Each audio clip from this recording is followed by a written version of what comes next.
हम लाते हैं top news, आपके फेवरेट टॉक शोज और अनलिमिटेड एंटरटेनमेंट सिर्फ यूट्यूब पर। अगर आपने अभी तक हमारा चैनल सब्सक्राइब नहीं किया तो अभी सब्सक्राइब करें और बेल आइकॉन को क्लिक करके हमारी लेटेस्ट वीडियोस के बारे में अपडेट जानें। सब्सक्राइब कीजिए और हम आपको लिए चलेंगे आपकी फेवरेट वीडियो की तरफ।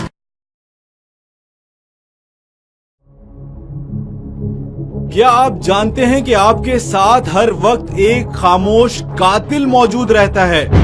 इस खामोश कातिल ने धीरे धीरे लाखों इंसानी जानों से अपनी भूख मिटाई।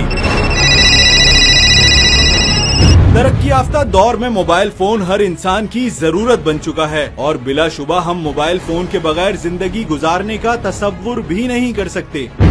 अब सवाल ये पैदा होता है कि मोबाइल फोन खामोश कातिल कैसे हुआ? मोबाइल फोन हर लम्हा मोबाइल टावर को सिग्नल भेजता और वसूल करता है। ये सिग्नल्स दरअसल खतरनाक शुआओं की शक्ल में होते हैं जो इंसानों के लिए मुज़रे सेहत हैं। फोन सुनते वक्त ये शुआएं सीधा हमारे दिमाग पर असरअंदाज होती हैं। इन शुआओं की वजह से हमारी नींद में कमी वाक़ई हो जाती है।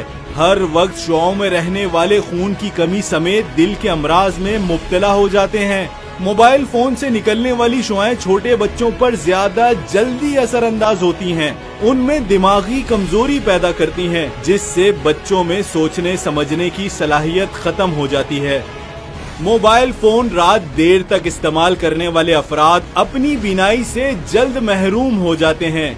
इस खामोश कातिल से बचने का वाहिद हल ये है कि मोबाइल फोन को अपने जिस्म से कम 4 फीट दूर रखें। रात को सोते वक्त अपना मोबाइल फोन बंद करके सोएं। नौनिहालों को मोबाइल फोन से दूर रखें।